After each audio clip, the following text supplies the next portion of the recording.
Hola, buenas tardes a todos. Vamos a comenzar con el webinar de Buy and Hold titulado Análisis de las posiciones en cartera para 2019. Un día más tenemos a los gestores de Buy and Hold, en este caso tenemos a Antonio Aspas y Julián Pascual, que nos van a hacer un poco un repaso de cómo han ido los fondos, cuáles han sido las rentabilidades y las posiciones durante 2018 y nos plantearán qué visión tienen para 2019, harán fondo por fondo y caso por caso las carteras y las características que tienen las posiciones y sobre todo responderán a vuestras preguntas. Así que os invito a ir poniendo las preguntas que tengáis. Tenemos unas cuantas acumuladas que han salido por el foro. Así que nada, sin más, cuando queráis empezar y al final os pasaré las preguntas. Vale, pues muchas gracias. Soy Julián Pascual. Vamos a empezar la presentación y como acaba de comentar Daniel, lo más interesante es las preguntas vuestras al final. Lo primero de todo, muchas gracias por asistir y vamos a empezar revisando qué pasó el año pasado. ¿De acuerdo? Empezaremos analizando la cartera de renta variable y luego analizaremos la cartera de renta fija. Y Tony Aspas revisará la de renta fija, yo la de renta variable. Bueno, el año 2018 ha sido un mal año en bolsa en general y para nosotros particularmente malo. Yo creo que para muchos gestores de gestión activa independientes ha sido un mal año y fundamentalmente para gestores de valor. Nuestra SICAP tuvo una rentabilidad del 17% negativo y el fondo, que al final la cartera de la misma fue del 18%.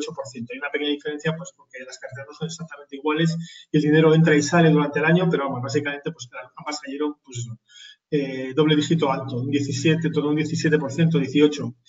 Los índices cayeron un 14 y 15, pero si hacemos una comparación correcta, que sería incluyendo dividendos, nuestro índice de referencia, que sería el PAN-Euro, el MSCI PAN-Euro, con dividendos, cayó un 10%, con lo cual un 9,9 exactamente, con lo cual hicimos pues, un desempeño bastante insatisfactorio.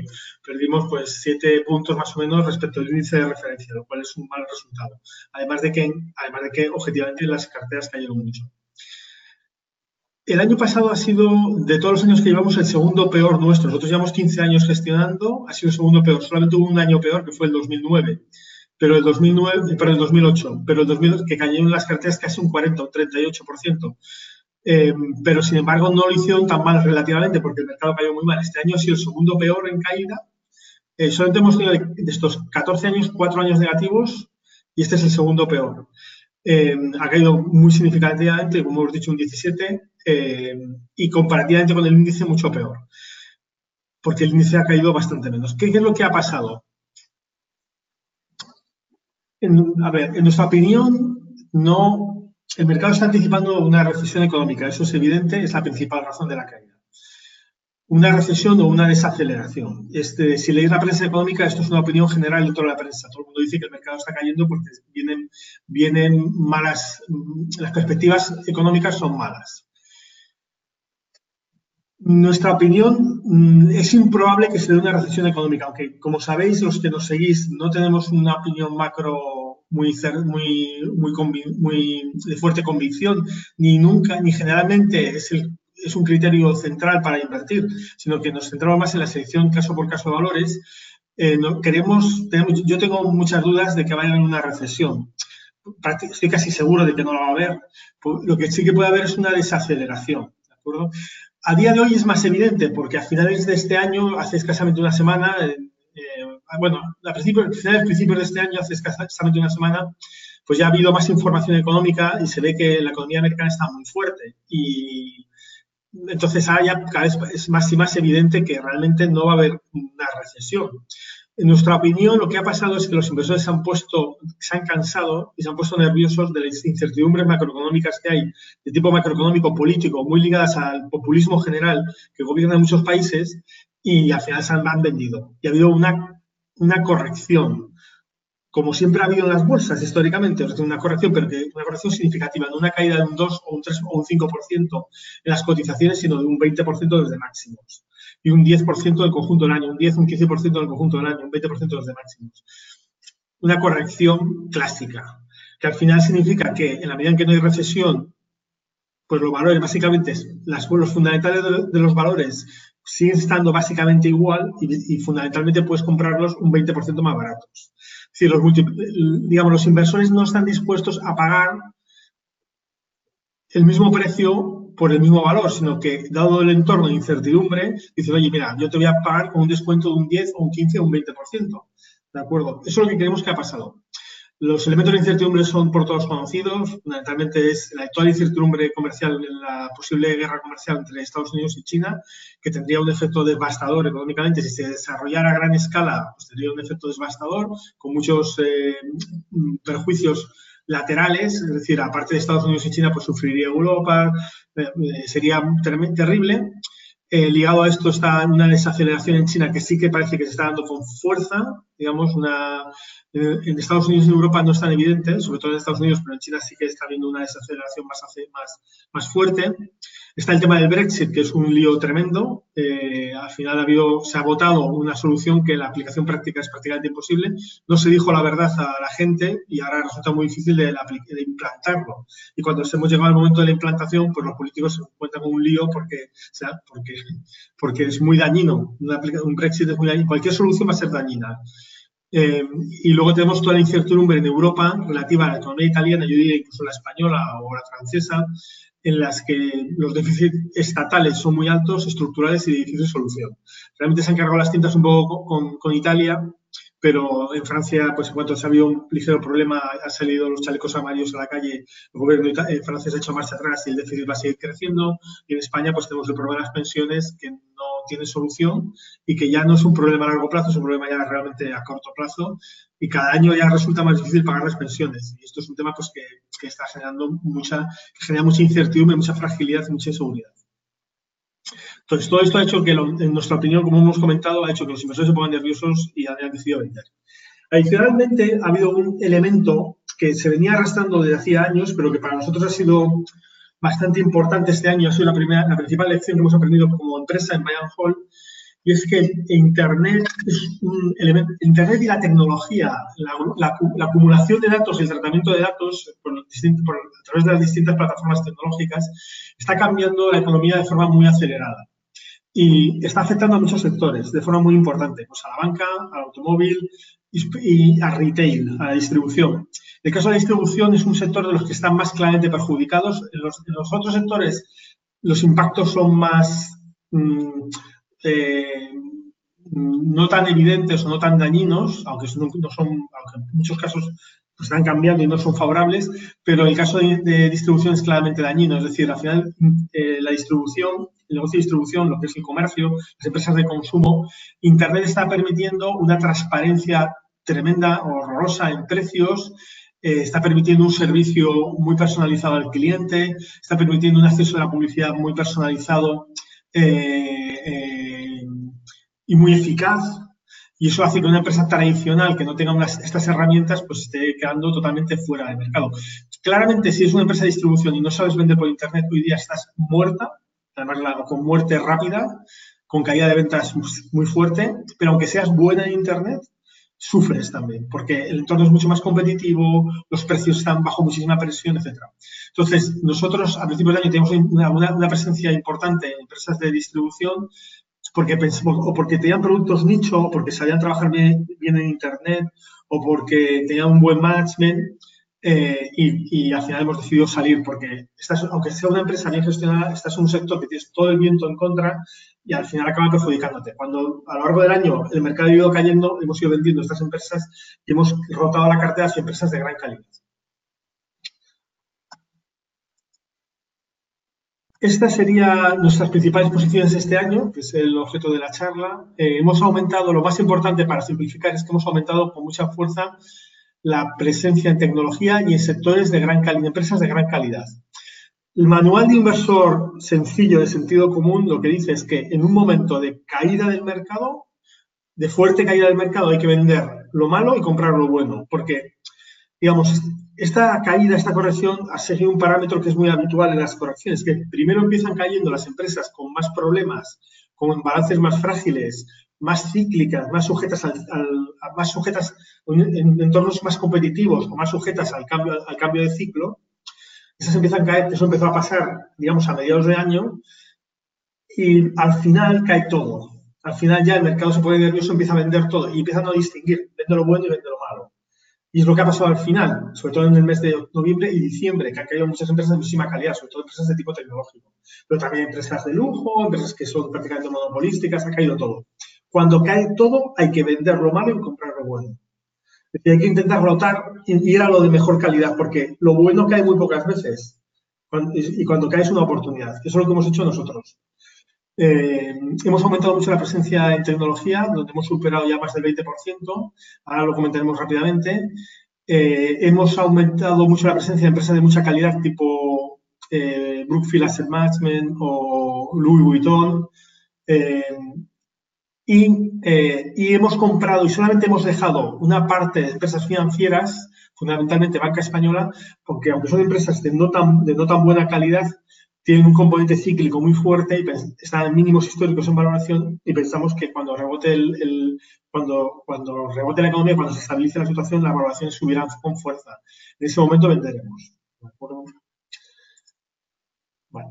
En tecnología hemos entrado en estas empresas, fundamentalmente americanas, son todas de tipo monopolístico, tienen posiciones de prácticamente monopolio en todos los sectores. En Facebook ya estamos todo el año, hemos sufrido una parte importante de la caída de este año ha sido la posición en Facebook. Ya lo podemos comentar después, no quiero, por no extenderme más, lo podemos comentar después, pero pensamos que actualmente el mercado se ha puesto excesivamente negativo con Facebook, la valoración es ridículamente baja y Facebook sigue siendo un monopolio en el mundo de las redes sociales, siendo propietario de todas las plataformas monopolísticas en cada uno de los segmentos de la red social.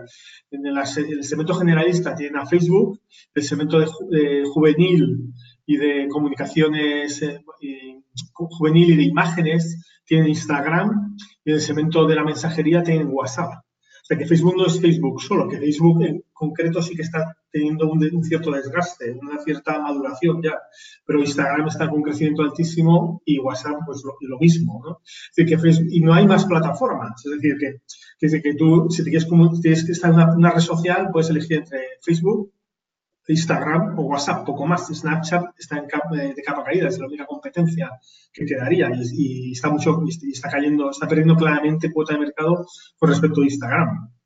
Vale. Google es el único buscador que hay, por lo menos en el mundo occidental, quitando China. Tencent es un Facebook chino, pero mucho más integrado y más desarrollado, absolutamente monopolístico en China, es decir, no hay otra plataforma.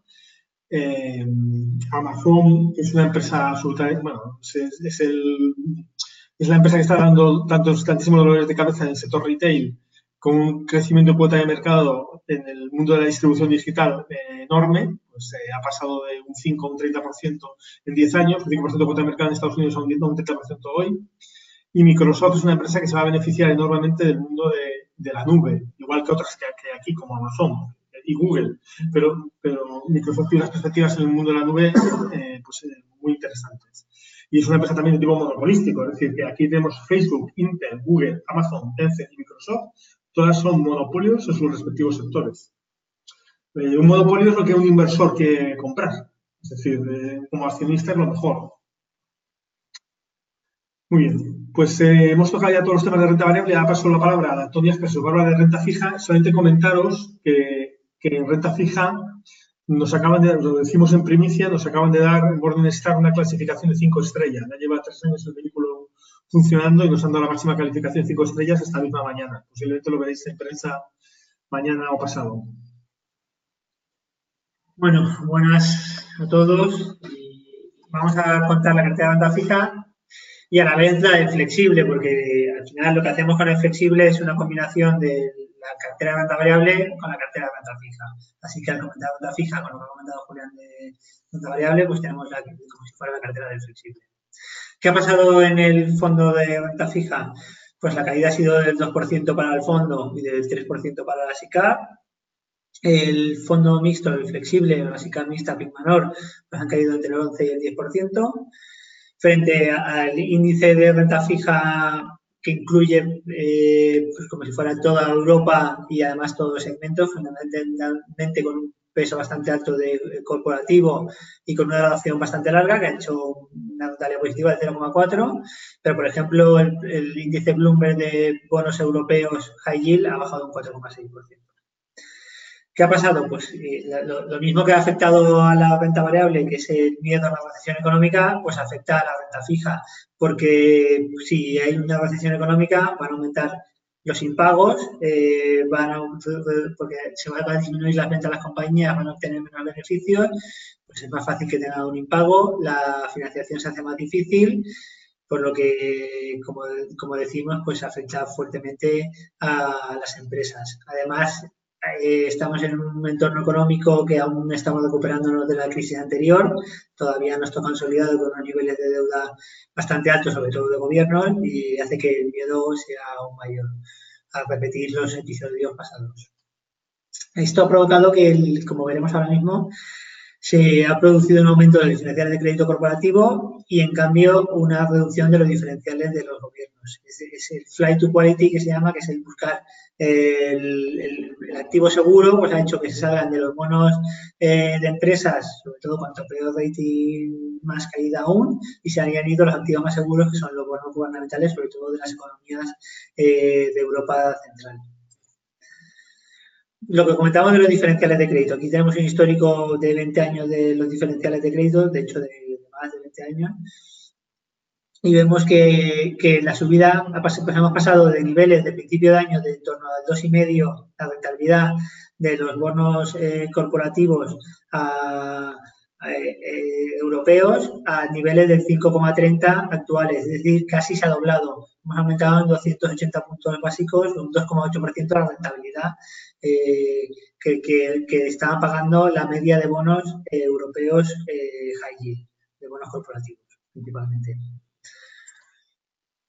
Si, para los que no se acordarán, que será la mayoría, en abril hicimos otro webinar y sacamos esta presentación. Dijimos un escenario, la rentabilidad que teníamos entonces era un 85, dijimos que la rentabilidad de la cartera por la yield hasta cierre de año debería ser un 3,70 y planteamos unos escenarios de subida de diferenciales de crédito. Pusimos que si los diferenciales de crédito se ampliaran hasta los 220 puntos básicos, perdíamos dinero, y luego pasado que han aumentado 280 puntos básicos y por eso hemos perdido dinero. No es algo que suele pasar muy a menudo, como si vemos el gráfico anterior, pues suele pasar cada 5 o 10 años como mucho unas subidas tan fuertes de los diferenciales de crédito. ¿Cuál es la composición de la cartera actualmente? Es parecida a la de hace unos meses, hemos aumentado un poquito en algunas posiciones que tenemos más convicción, pero tampoco queríamos aumentar. Nuestra principal convicción es los bonos, sobre todo subordinados de bancos. Creemos que es, después del aumento que ha habido en el capital propio de los bancos, que se han recapitalizado, pues teniendo el doble de capital del que tenían antes de la crisis, pues de niveles de 6 o 7 de capital propio a tener core capital de por encima del 12%, por un lado. Por otro, ha aumentado las coberturas, es decir, la cobertura por morosidad ha aumentado enormemente. Encima, los criterios de morosidad son mucho más estrictos, lo que te obliga el Banco Central Europeo o el Banco de España para que un activo se considere moroso es mucho más estricto de lo que era antes, por lo que también es otra señal positiva para los bancos, sobre todo para los bonistas de los bancos. Y encima se han liberado de la mayoría de crédito promotor, que era un lastre, y se ha vendido la mayoría de las carteras, pues están muy provisionadas.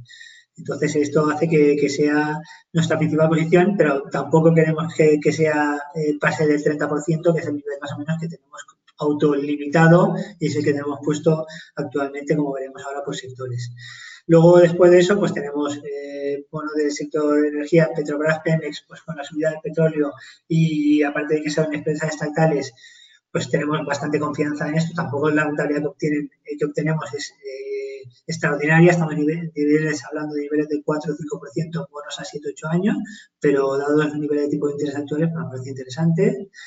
Y luego, pues en compañías españolas que tenemos un conocimiento pues bastante fuerte, como Antolín, EISA, Acciona, Grupo Ortiz, pues también tenemos una posición relevante. Y luego ya por debajo de esto, pues al final tenemos como 70 bonos en cartera, pero estos son los 10 principales. Si vemos por sectores, como hemos dicho, pues tenemos el nivel este autoimpuesto de 30% de financieras, que intentamos no rebasar, y lo que tenemos actualmente. Y luego por debajo de esto, pues ya tenemos el sector industrial, el de energía, fundamentalmente petróleo, pero también incluiría utilities y energías renovables. Luego estaría el consumo no cíclico, que son compañías farmacéuticas y de alimentación, consumo cíclico, telecoms, tenemos un 8%, pues tenemos Telecom Italia, tenemos alguna otra operadora, tenemos Telefónica y luego pues en liquidez que tenemos en torno al 4%. Luego, otra de las cosas que nos ha caracterizado pues, casi desde hace un par de años es que no estamos cómodos con los niveles de tipo de interés actuales, sobre todo de la deuda gubernamental y sobre todo la alemana, con los tipos de interés actualmente al 0,23 o 0,24 después de la subida de los últimos días, pues nos parece una aberración, sobre todo teniendo en cuenta que la inflación está en torno al 1,5. Eso supone que para un inversor que compre un bono alemán a 10 años al 0,25 va a perder poder adquisitivo en torno al 1% al año, lo que parece que no tiene demasiado sentido. El bono alemán a 5 años tenemos una posición tan fuerte porque actualmente están en torno al menos 0,30, nos están pagando por tener estos bonos vendidos, que también nos parece que no tiene ningún sentido que nadie te esté pagando por prestarte dinero, que es la posición actual. Y luego el 11% de bonos españoles a 10 años, porque aunque la rentabilidad es mucho más alta que en alemán, pues estamos hablando de niveles del 1,40, 1,50, pues tampoco tiene demasiado sentido teniendo en cuenta pues, lo que hemos comentado, los tipos de interés y sobre todo que el nivel de deuda española pues estamos en torno al 100% de deuda sobre el PIB, que no conseguimos ni con crecimientos tan altos como hemos tenido cuadrar el déficit y estamos aún con niveles de déficit del 3% anual y con el problema de las pensiones, que supone un esfuerzo adicional año tras año que está aumentando y que se tiene que resolver, no sabemos cómo, se tiene que resolver, pues, al final la resolución es con un acuerdo político, pero de difícil implantación. Y eso nos hace pues, que tengamos esta posición vendida por los españoles. Y los principales datos de la cartera, por último, pues la rentabilidad actual de la cartera, el yield to worst que se llama, que sería, pues cuál es la rentabilidad en el peor caso, que en el peor caso es que o sea vencimiento o sea que te recompren en la próxima call que pudiera comprarte la empresa. La rentabilidad es de un 6,4%, pues ha aumentado de los niveles del 3 y pico que teníamos en abril, pues como los tipos como los diferenciales de crédito han aumentado, pues como hemos comentado, cerca del 3%, pues hemos pasado de un 3,6 que teníamos entonces, pues a un 6,4 actualmente. No hemos tenido ningún default en la cartera, por lo que te ha hecho que la rentabilidad aumente, pues lo que ha aumentado los diferenciales de crédito. La duración de los bonos es 4,2 años, pero si tenemos en cuenta las coberturas, es decir, los bonos gubernamentales que hemos visto, alemanes y españoles vendidos, te reduce la duración a 0,9 años. Y el rating de la cartera, pues tenemos un bono que es A, tenemos un 16% de triples Bs, tenemos un 25% de doble Bs, un 21% de bonos con rating B y la posición más importante es bonos sin rating. Bonos sin rating tenemos pues muchas empresas, muchas españolas, sobre todo, por ejemplo, tienes Acciona, tienes ISA que hemos visto, tienes Copasas, tienes ACIR, tienes un montón de bonos españoles con los que nos sentimos cómodos. Bonos sin rating no significa que sea para categoría, para la clasificación, digamos, a que sea inferior a la B. Simplemente significa que la empresa, por distintas razones, normalmente suele ser, porque son empresas pequeñas, no está clasificada por una agencia. Para que te clasifique una agencia tiene que ser dos motivos. Primero, que seas muy grande y te quieras clasificar él solo porque le interesa, porque se lo piden sus clientes. O dos, porque tú pagues porque te clasifiquen. Normalmente una empresa pequeña ni tiene gran interés los inversores para que te clasifiquen, por lo que no hay esa demanda para Moody's o alguna empresa grande que te clasifique. Y dos, tampoco quieres pagar la propia compañía para que le haga una clasificación. Tu mayoría de estos bonos de empresas que tenemos sí que tienen clasificación, pero no de una de las tres grandes, por lo que lo ponemos en rating. Normalmente tienen clasificaciones triple B, doble B por acceso o por alguna casa muy pequeñita de rating. Por último, vamos a ver la evolución de los fondos, lo que va en los 8 o 9 días que llevamos de año. Vemos como el fondo de renta fija pues lleva una rentabilidad positiva del 0,19% a cierre de ayer. El flexible lleva una rentabilidad de 1,79% y el acciones pues lleva una rentabilidad de 3,77%. Ha sido un inicio de año muy positivo, que es lógico después de las caídas que hemos sufrido durante el año pasado. Y con esto damos paso al turno de preguntas. Vale, pues voy a ir haciendo las preguntas que han entrado primero por el foro. Nos preguntaban qué criterios seguís para ajustar los porcentajes de renta fija y de renta variable en el fondo mixto. Bueno, al final lo que intentamos es ver cuál es el que tiene más atractivo. Al final son dos. Por un lado, ser atractivo y en caso de que, por decirlo, igualdad, pues prima la seguridad. Entonces siempre es más seguro la renta fija. Actualmente la renta variable parece muy atractiva, lo es, y tenemos un peso alto en el flexible, pero estamos hablando del 41%. ¿Por qué tenemos un 41 en un 50 o un 55 podríamos tener? Porque también nos parece muy atractivo la renta fija cuando además da una mayor seguridad de cobro, por lo que hemos aumentado la renta variable algo, pero no demasiado. Al final, como digo, es un criterio de lo que tengo para elegir, que es lo que me parece más interesante. Damos más importancia en el flexible, damos más importancia a la seguridad, porque al final percibimos que el cliente nuestro en general es un cliente conservador. Entonces intentamos dar más importancia a la seguridad. La renta fija manda. Cuando los productos de renta fija son interesantes, aumentamos el peso en la renta fija. Es decir, cuando el ratio de rentabilidad riesgo en renta fija es muy interesante, se aumenta el peso en renta fija. Además, tengo que decir que la cartera de renta fija que tiene el flexible aún es más agresiva que la que tiene el fondo de renta fija, y actualmente la TIR, la yield, el yield to worst, como hemos comentado, está cerca del 9% en la cartera de flexible. Genial. Nos preguntan también cuál es el dato del índice de rotación de la cartera, si lo tenéis calculado para los fondos. En renta fija llevamos pocos años trabajando, o sea, muchos años. Sí, en general, es que son distintos. Renta fija y renta variable son bastante distintos. En renta fija solamente llevan 3 años y es bastante bajo. Lo que pasa es que como hemos ido construyendo las carteras, va entrando dinero, vamos comprando, por lo cual no podemos dar un ratio científico, digamos, o sea, que hayamos contrastado históricamente. Yo diría que es inferior al 30% al año, ¿de acuerdo? Para la renta fija. Hay que tener en cuenta que cuando montas el fondo de cero, cuando compras la cartera, ya están rotando la cartera una vez. Entonces, si tú tienes liquidez y compras los bonos, ya están rotando la cartera, aunque solo lo único que está haciendo es montando la cartera, como digo. Entonces, hasta que no está la cartera sentada y con un patrimonio que no aumente demasiado, es cuando se vende el ratio de rotación real de una cartera estable. Dicho esto, para la parte de REX, que sí que sería más estable. La parte de renta variable sí, la parte de renta variable es distinta. La parte de renta variable sí tenemos un trayecto de largo y históricamente hemos rotado la cartera más o menos un 30% al año. Es decir, que de media los valores están 3 años con nosotros, es la media. Más o menos un tercio de la cartera va rotando cada año, ¿de acuerdo? Renta fija sería inferior a eso, lo que pasa es bastante inferior, porque normalmente los bonos no los compramos para rotarlos, los compramos casi siempre para tenerlos a vencimiento. Solamente se venden en el camino por circunstancias especiales, o porque la rentabilidad llega a ser muy alta, o porque percibimos un riesgo muy alto de impago, pero eso no es habitual. De todas formas, este año, no lo he mirado el dato, pero estoy seguro que la renta variable, el ratio de rotación es más alto que otros años, por lo que hemos comentado, que hemos rotado la cartera pues, de unos valores, primero porque ha habido oportunidades y hemos comprado valores con más atractivo y hemos vendido valores con menos atractivo. Además, tener en cuenta que cuando tú vendes un 30% de la cartera y compras un 30% de la cartera, en verdad el índice de rotación es un 0,6, porque lo que has hecho es comprar y vender, parece que sea más alto.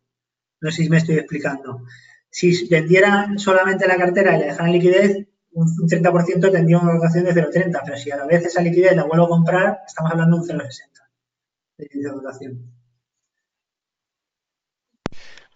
Vale, también nos preguntan por el tema de las comisiones de éxito, si podéis comentar un poquito, bueno, las comisiones de los fondos, ya que estamos, y cómo funcionan las comisiones de éxito, porque hay algunos usuarios que tienen dudas sobre cómo se aplican, cuándo se devengan y todo. La comisión de éxito la comisión de éxito del fondo de renta variable es un 7% de los beneficios brutos del fondo, la del mixto es un 5% y la de renta fija es un 3% de los beneficios, ¿de acuerdo? Pero se aplica, tiene un high water mark de 3 años, con lo cual significa que si en 3 años no se ha llegado al nivel anterior, se resetearían, pero si no, hay que esperar a que suba al nivel anterior para pagarlos. Entonces, en nuestro caso, por ejemplo, actualmente, pues el fondo de renta variable todavía tiene recorrido porque el año pasado cayó un 17%, pues imagínate, llevamos un más 4 ayer, hoy acabaremos en más 5, todavía tiene recorrido para llegar, o sea, tiene un recorrido, tendría que subir un 12, 13, 14% para que se aplicara. Empezar a generar. Empezar a generar, eso es, ¿de acuerdo? En el mixto, pues el año pasado hicimos un menos 10 más o menos, llevaremos un menos 3, más 3 este año, pues todavía queda un 7% para que se empiece a generar. Y en el de renta fija, el año pasado hicimos un menos 2, un menos 3 menos 2 en el fondo, menos 3 en la SICAV, acabaremos ahora, hoy, si Dios quiera, más 0,50, pues todavía queda subir 2-3 puntos para que se empiece a generar. Perfecto, tenemos varias preguntas sobre OHL, que nos preguntan usuarios que la tuvisteis tanto en acciones como en bonos y que nos podéis dar una opinión sobre la posición, qué habéis hecho con ellos, qué tenéis pensado. Vamos a ver, OHL, como sabéis, el análisis de una empresa como accionista y como bonista es bastante dispar. O sea, digamos, el análisis que hay que hacer, lo fundamental el estudio fundamental es lo mismo, pero las conclusiones son muy distintas si entras como accionista que si entras como acreedor. ¿De acuerdo?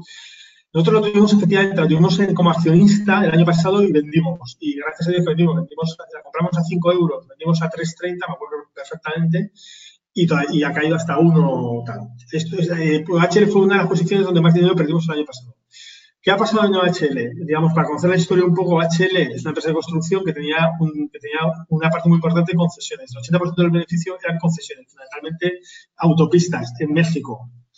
OHL ha hecho una gestión de la construcción muy desastrosa, se ha ido acumulando durante años, es decir, una empresa de construcción va contratando malos contratos durante años y eso no se ve en los resultados, digamos, porque las empresas de construcción tienen una contabilidad que se llama por grado de avance, es decir, digamos, va contabilizando los ingresos y los gastos no por devengo, no por cuando se realizan efectivamente, sino según va avanzando la obra, con lo cual puede camuflar los beneficios hasta el último minuto. Cuando la obra se acaba, se acabó y ahí ya sale todo, pero puedes tirarte, como las horas se tiran 3, 4 años hasta que se ejecutan, desde que se contratan hasta que se ejecutan. Puede ser 4 o 5 años, desde lo que lo contratas, la pones en marcha y finalmente lo ejecutes, puede ser 4 o 5 años, pues digamos, tú puedes tener una cartera de obras muy mal estado y no se va a ver el problema hasta dentro de 4 o 5 años. Eso es exactamente lo que ha pasado en OHL, hasta tal punto que los directivos de OHL posiblemente lo sabían. A ver, nosotros no somos directivos, no tenemos información privilegiada ni muchísimo menos, pero curiosamente decidieron vender la división de autopistas hace 2 años. Después de ahí sacaron 2.000 millones de liquidez, que es mucho dinero. Aparte de que se quitaba un montón de deuda. OHL tenía una deuda de pues 8.000, no tanto, 5.000, 6.000 millones, se quitaron, que estaba ligada a las autopistas. Todo eso se lo quitaron y además consiguieron 8.000 millones de liquidez, es decir, lo vendieron por 8.000 millones de autopistas, que los cuales hay que quitar 6.000 de deuda. Y obtuvieron líquidos después de deuda 2.000 millones. Y fue vender las autopistas y empezó a salir una cantidad de problemas en los contratos absolutamente inaudita. La OHL ha perdido en contratos entre 1.000 y 2.000 millones según como lo contabilices, 1.000 mínimo, ¿de acuerdo? Más cerca de los 2.000 millones, ¿de acuerdo? Se provisionaron en 2017 hasta 1.000 millones, pero en 2016 se provisionaron 1.000 millones, pero en 2018 han salido otros 1.000 millones más de problemas, por lo menos. Depende de cómo lo contabilices. Es complicada la contabilización. Con lo cual ha sido desastroso. Entonces, una empresa que tenía 2.000 millones de caja ha desaparecido prácticamente. Bueno, no totalmente. Ahora mismo le quedan unos 700, 800 millones de caja a falta del último trimestre. Cada trimestre desaparecían 300, 400 millones. Cada trimestre iban desapareciendo. Porque tengo un problema aquí, porque tengo un problema allá, porque este contrato me salió mal, porque es todo una retahíla interminable de contratos que me han salido mal por todo el mundo. En Arabia Saudí, en Canadá, algo totalmente desastroso. Entonces, como accionista ha sido un error tremendo. Nosotros cuando compramos no podíamos imaginar que la calidad de la cartera de contratación era tan mala y como accionistas perdimos muchísimo dinero. Al segundo trimestre que empezó a dar resultados, sorpresas negativas, salimos y ahí perdimos pues, un 30-40% como accionistas. Vale. Aparte de renta fija, es distinto. Esperamos que primero sigue siendo una compañía que tiene una caja de más de 1.000 millones, que caja neta estaríamos hablando de unos 400 millones, quitamos la deuda que tiene actualmente, pues lo que estamos hablando de una compañía que capitaliza menos de su caja neta actual. Lleva 4 trimestres dando sorpresas negativas, pero han dicho este último que lo prometen por la Virgencita, que es la última vez y que esto lo han limpiado totalmente y queremos creer que es verdad, que en este último trimestre han limpiado verdaderamente la cartera, han sacado todos los trapos sucios que tenían debajo de las alfombras y esperamos que por eso los bonos están en torno al 55% cotizando, porque la gente no se lo cree, lo que esperamos después de 3 o 4 trimestres sacando noticias negativas, pero esperamos que este resultado del cuarto trimestre pues de verdad empiezan a demostrar que no hay una sorpresa negativa. Digamos, punto de vista de renta fija, lo único importante para ser acreedor es que OHL no quiebre, que es muy distinto a ser accionista. O sea, tú como accionista, si no quiebra, pero la gestión es un desastre, pierdes todo tu dinero. Sin embargo, como bonista, si no quiebra, puedes multiplicar por 2, porque nosotros nos compramos bonos a 50. Y el valor nominal es 100. Para no quebrar, tiene que devolverte todo el nominal, tiene que devolverte 100. Con lo cual, tú como accionista, si no quiebras, duplicas, ¿vale? Entonces, después de estudiar el tema, ¿qué creemos? Creemos que es más probable que no quiebre que quiebren. Hay varias razones. Primero, porque tiene una caja neta y han pasado ya 4 trimestres de resultados negativos. Ha cambiado 3 veces el equipo gestor y el tercer equipo gestor que ha entrado ha hecho una última limpia. Es muy raro que después de dos o tres cambios del equipo gestor, que cada equipo gestor que llega a hacer limpia, aparezca un nuevo muerto. Porque si fuera el mismo equipo gestor, podrías pensar que sí, que lo tiene escondido y que no se atreve a decirlo, pero un equipo gestor nuevo que llega tiene todo el incentivo para sacar toda la basura al principio, para que luego no le culpabilicen de cosas que han hecho los anteriores. Entonces, al entrar este equipo gestor, ha sacado una gran cantidad de basura. Hice una oferta hace 6 meses de recompra de bonos. Si la compañía pensara que va a quebrar, no lo hubiera hecho. No significa que no se equivoquen, pueden estar equivocados y la compañía quiebra, pero desde luego los gestores cuando hicieron la oferta pensaban que no iban a quebrar, porque si no, no la harían. ¿De acuerdo? Entonces, como accionistas no vamos a entrar porque el nivel de incertidumbre y de riesgo con la contratación es demasiado alto para ganar dinero. Como bonista, creemos que no van a quebrar. O sea, que ya han hecho gran parte de la limpia y no van a quebrar. No sabemos lo que valdrán las acciones en el futuro, pero no vamos a apostar por eso. Lo que pensamos es que no van a quebrar. Si no quiebran, multiplicaremos por 2 la inversión, porque hemos comprado los bonos a 50. A 50 y algunos a 90, pero bueno. Hemos comprado más abajo. Bueno, sí, hemos comprado efectivamente. Compramos a 90 cuando metieron. También lo teníamos anteriormente, quiero decir. Sí, pero aún hemos comprado a 50, sí. Entonces tenemos una posición HL que si no quiebran, pues bueno, desde el nivel actual duplicaremos. Actualmente están a 50. ¿De acuerdo? Entonces son cosas distintas. Como bonistas pensamos que no van a quebrar. Es decir, al final hay que graduar. Es decir, evidentemente se lo han hecho muy mal, pero no queremos que lo hayan hecho tan mal como que para vayan a crecer. No tenemos una bola mágica, ¿eh? A lo mejor nos equivocamos, pero no queremos que vayan a quebrar. Vale, pues seguimos con el tema de los bonos, que tenemos varias preguntas acumuladas. Nos preguntan qué porcentaje de bonos en dólares tenéis en cartera, si es así, que comentéis sus casos, y si cubrís divisa. Pues, teníamos una posición bastante alta al principio de 2018, bueno, bastante alta, igual del todo el 20%, por supuesto, en renta fija cubrimos la divisa al 100%, pero lo hemos hecho prácticamente todos. Yo creo que no queda ninguno, no sé si nos queda uno de Tulip Oil o ninguno, porque la cobertura del dólar es muy cara. Actualmente te cuesta en torno al 3%, por lo que no tiene demasiado sentido y así que vendimos todas las posiciones, sobre mitad de año vendimos todas las posiciones que teníamos en dólares. Por la parte de renta variable, lo que hacemos es cubrir, si la cobertura es igual de cara, pero estamos hablando de renta variable, entonces pues se puede soportar más, pero aún así solo tenemos cubierto el 50%, el 40% de la posición de renta variable en dólares. También nos preguntan qué habéis hecho con los bonos de Aritza. Pues los bonos de lista los hemos vendido cuando salió la ampliación de capital y llegó a niveles de 95 el bono, pues los hemos vendido. Esta ha sido una posición que nos ha salido bien. Preguntan sobre si habéis el rendimiento que habéis tenido o pérdida. Hemos obtenido rendimiento positivo, no te sabía decir exactamente cuánto, pero yo creo que compraríamos sobre 80, habremos vendido sobre 95, pues en torno al 20%, más o menos. Vale, siguiendo con el tema de los bonos, nos pregunta Tomeu Ramón, hijo conocido, que si pensáis que si OHL podría hacer una quita de parte de su deuda. Bueno, una quita es una. Vamos a ver. Cuando decimos quiebra, que la compañía cierre totalmente. O sea, cuando decimos quiebra, es muy raro que la compañía que cierre totalmente. Normalmente intentaría hacer una supresión de pago. Para efectos nuestros sería muy parecido, pero una quita en estos casos suele ser catastrófica, no es una quita del 20%. Suelen ser quitas, por la experiencia nuestra, suelen ser quitas del 80 al 90%. Es decir, prácticamente no te pagan nada. Eso sería una quiebra. Una quita sería un escenario en que, si supiéramos que iba a hacer una quita, venderíamos los bonos ya. No nos esperaríamos. En una empresa de ingeniería, constructora como esta, las quitas, no tienes activos, no tienes inmuebles, no tienes nada, las quitas son el del 80%. Miremos los casos de Abengoa, de Isolux, porque las quitas son del 80-90%. Entonces, si pensáramos eso, lo venderíamos. La razón por la que lo tenemos, insisto, o sea, recordar que hace 6 meses OHL hizo una oferta de recompra de bonos, no lo hubiera hecho si pensaba que iban a quebrar o iban a hacer una quita. Y seguimos con una compañía con caja neta bastante importante. Entonces, en OHL estamos apostando a que saldrá adelante. Es decir, no quebrará ni entrará en concurso, no renegociará la deuda. Si pensamos que va a entrar en concurso, saldríamos corriendo. Os preguntar una pregunta un poco complicada. ¿Qué rendimiento esperáis, más o menos, para el fondo de renta fija durante el año, teniendo en cuenta las posiciones actuales y la situación del mercado? Por si os queréis mojar. Esa pregunta no es tan complicada. La que es imposible contestar es la de renta variable, pero la renta fija no es tan pues bueno, con la renta fija podríamos haber traído una hoja con un escenario similar que hicimos entonces.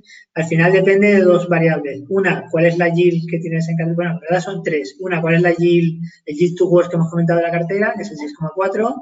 Tendríamos que quitarles los gastos de gestión, que estamos hablando del 0,65%. Depositaría 0,06 y otros gastos como puede ser las auditorías y tal, pero vamos a poner que en torno a un 0,90 todo incluido, pues si estamos hablando de 6,40 quedaría un 5,5. 5,5 que supone que ni mejoren ni empeoren los diferenciales de crédito. Si todo se quedase igual que está, tendríamos un 5,5 de rentabilidad si no variasen los diferenciales de crédito y no quebrase ninguna de las compañías que tenemos en cartera.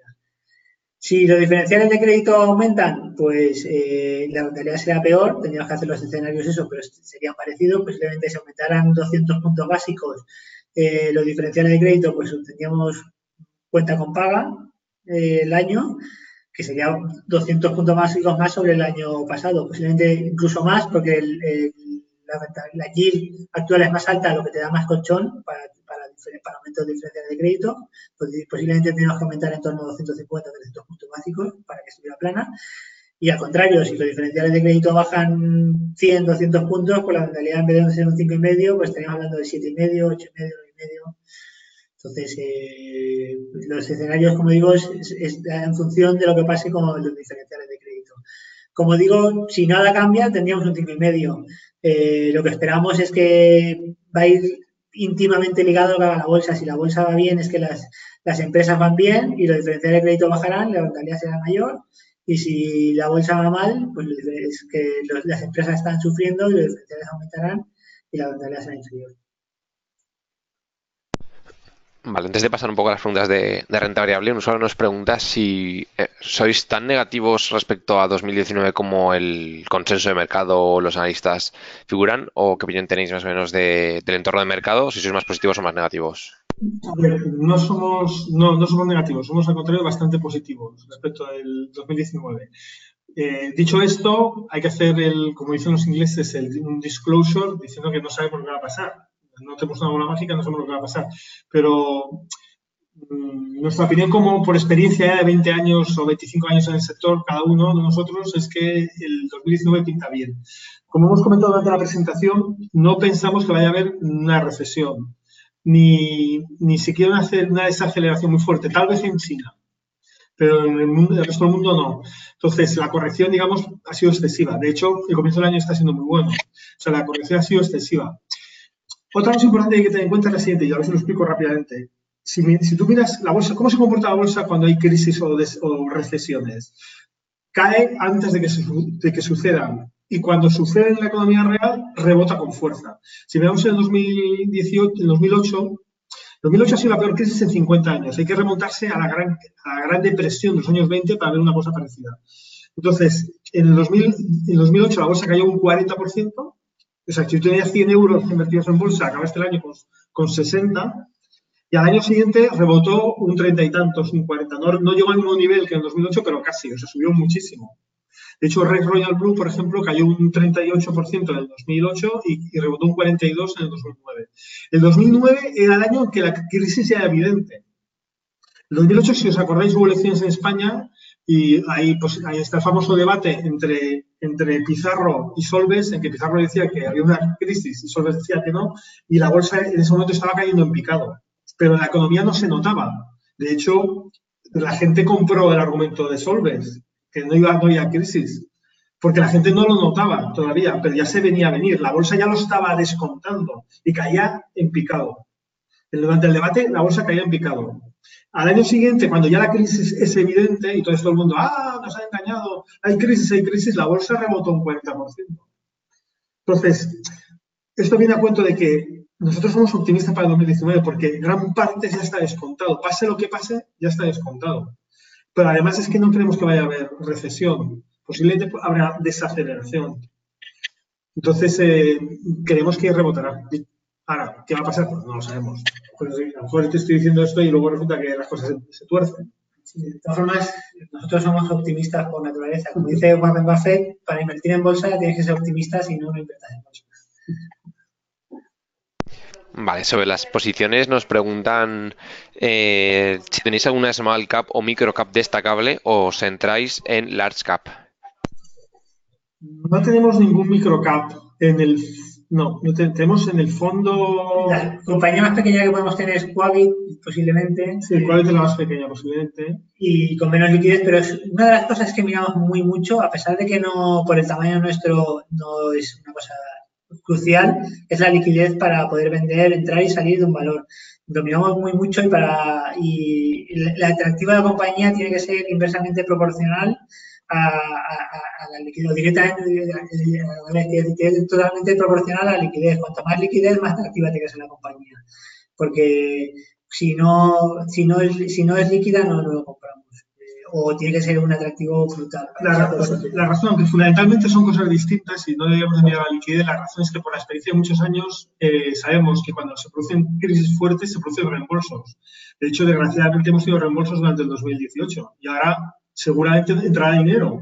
Ahora que la bolsa, las carteras han empezado bien el año, llevamos más 5, nos entra dinero. Es decir, que desgraciadamente muchos inversores en ocasiones actúan de forma contraria al mercado. Entonces, venden abajo y compran arriba. Entonces, sabiendo esto, tenemos que tener una cartera con una liquidez bastante aceptable porque si se produce un entorno de crisis fuerte o de corrección fuerte en bolsa, tenemos reembolsos y estamos obligados a vender. Entonces, por eso miramos mucho la liquidez. Es decir, una compañía que sea poco líquida tiene que ser muy, muy atractiva para entrar. Y no estamos cómodos teniendo más de un 5% de posiciones que no se puedan liquidar en 2 o 3 días. Hay otro argumento, además, de que los reembolsos, y es que además los fundamentales cambian. Y una compañía que te parece maravillosa puede cambiar algo y si comprar te cuesta, vender cuesta mucho más siempre. No sé por qué, pero cuando vas a salir te cuesta mucho más en situaciones negativas. Entonces es algo que miramos muy mucho, porque no solo porque la compañía pasan situaciones inesperadas. Nadie pensaba que a Repsol le podían embargar en Argentina la división, ni nadie piensa que Atlantia, las autopistas, el puente de Génova se va a caer y pasan cosas inesperadas totalmente. También nos preguntan por Babcock, ¿qué habéis hecho con ella? Que era una de vuestras posiciones. Sí, Babcock ha sido una empresa en la que yo creo que hemos cerrado. Llevamos varios años en la posición y compramos por encima de 1.000 y al final hemos vendido a 720 después de 3 o 4 años. Ha sido una posición en la que no ha salido nada bien. Aunque los fundamentales de Babcock parecían muy claros y muy sólidos, porque lo que hacía era prestar un servicio de outsourcing, un servicio de mantenimiento del ejército británico, fundamentalmente de la Armada y de los submarinos nucleares, que es un elemento que no tienes, que hay pocas alternativas. Es una situación muy, muy monopolística porque la Armada británica no tiene muchas alternativas para que preste este servicio, para que otras empresas presten este servicio.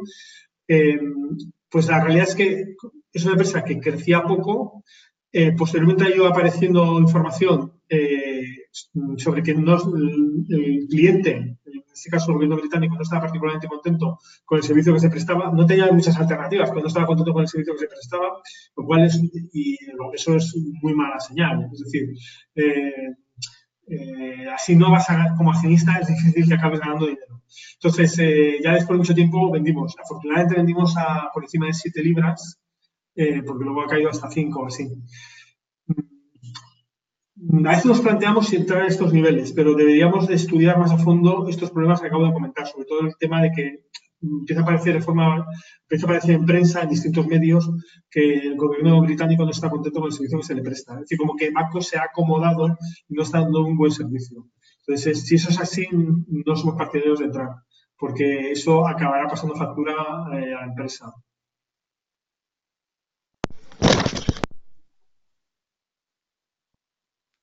Vale, también nos preguntan cuáles han sido vuestros mayores aciertos y vuestros mayores errores en el año. Bueno, el número uno, sin ninguna duda, es Shire, la farmacéutica, que fue OPADA y pues fue un gran acierto porque además cuando fue la OPA había un diferencial bastante importante sobre el precio que ofertaban y la cotización, por lo que aún teníamos una posición alta y aún aumentamos más, por encima del 5% y ha salido muy bien y esa sin ninguna duda ha sido el principal acierto. Y la otra es cuál es el principal error.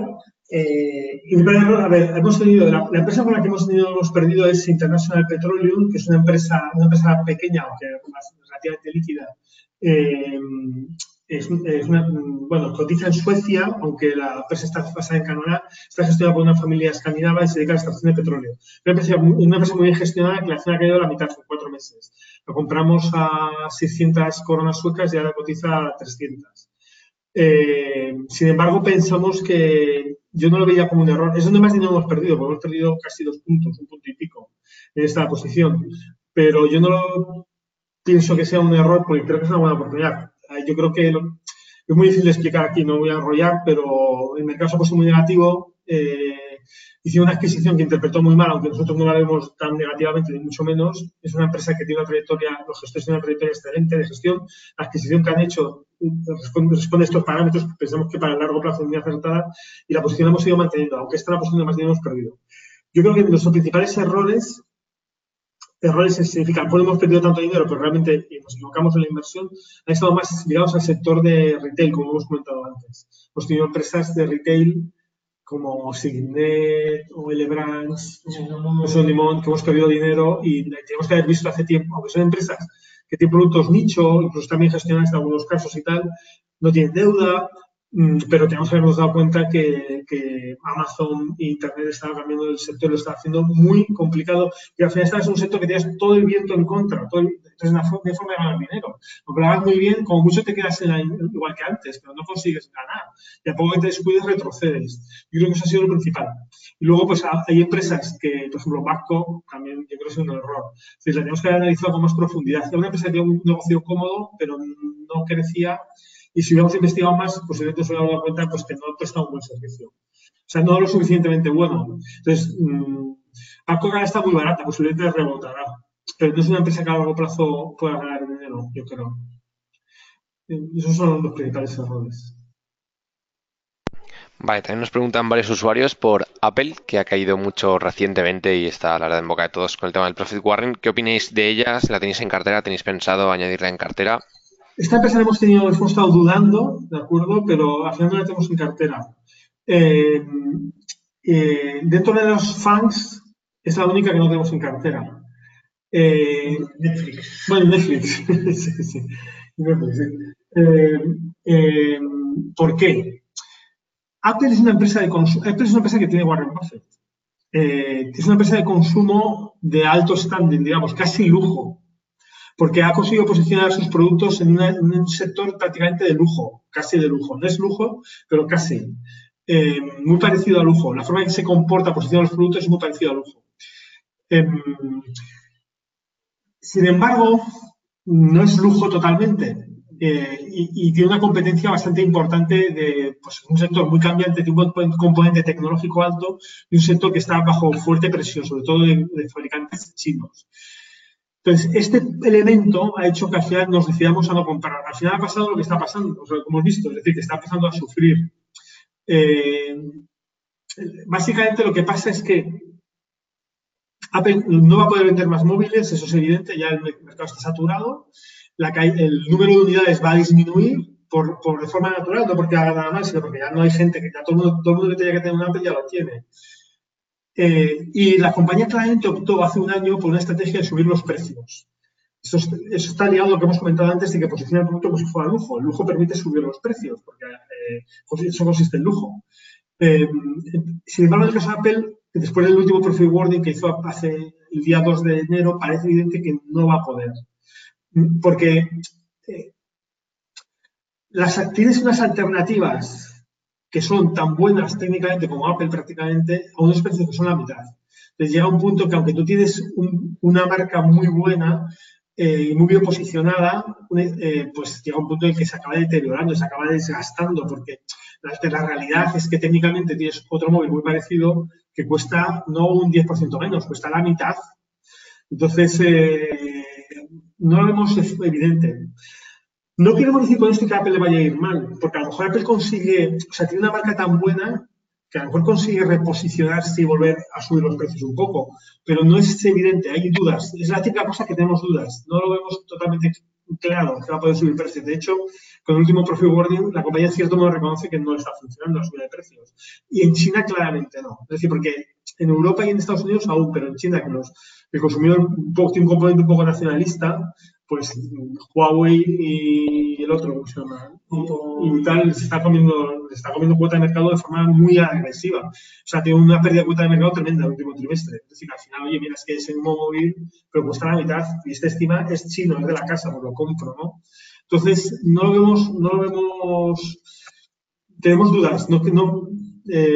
Digamos, cuando hay dudas, no hay que comprar. Es decir, que hay muchas otras oportunidades, ¿no? Sobre todo cuando, quiero decir, insistiendo que dice Julián, ha sido un debate interno. De hecho, llegamos a comprar una pequeña posición que vendimos porque es que hay alternativas, queremos que mejores, más seguras por lo menos, posiblemente más caras, porque también hay que tener en cuenta que Apple estaba a 11 veces beneficios, pero por lo menos más seguras y con posibilidades de crecimiento de ventas más altas.